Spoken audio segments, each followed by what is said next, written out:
kjölfar þjóðaratkvæðagreiðslu sem haldin var árið 2015 í Grikklandi, þar sem yfirgnæfandi meirihluti grískra kjósenda sagði að þau vildu ekki lengur vera inn í þessum pökkum Evrópusambandsins, þessum björgunarpökkum svokölluðu, þá neitaði Evrópusambandið að fallast á þessar niðurstöður.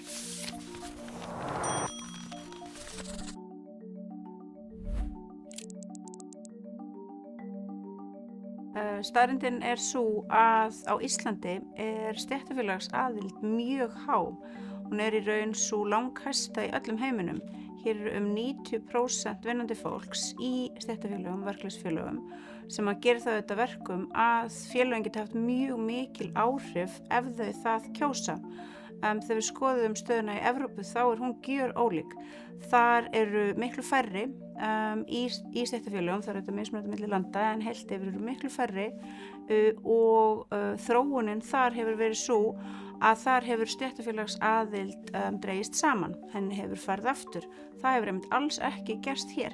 Hér hún ennþá mjög sterk og það eru engar breytingar á því neinstaðar í sjónmáli. Auðvitað stöndum við frammi fyrir mjög miklum áskorunum hér á Íslandi, en það gerir allt fólk í öllum löndum, en meðal annars vegna þess að við höfum þessa sterku stéttarfélagsaðild sem að ef að rétt haldið á spilunum og ef að viljugt fólk tekur við félögunum og stjórnar þeim, hægt að nota með mjög markvissum og árangursríkum hætti til þess að bæta kjör verka- og láglaunafólks, til þess að auka efnahagslegt réttlæti, til þess að minnka misskiptingu, þá getum við saman unnið á þessum áskorunum og einmitt unnið að því með markvissum hætti að tryggja að hér séu lífskjör góð, að hér sé sterkt velferðarkerfi og að hér þurfum við ekki að sjá á eftir öllum þessum völdum sem við getum haft í hendurnar á fólki sem að býr í öðru landi, sem að hefur ekkert innsæi í landið okkar, í menninguna okkar og í það hvernig við höfum gert hlutina.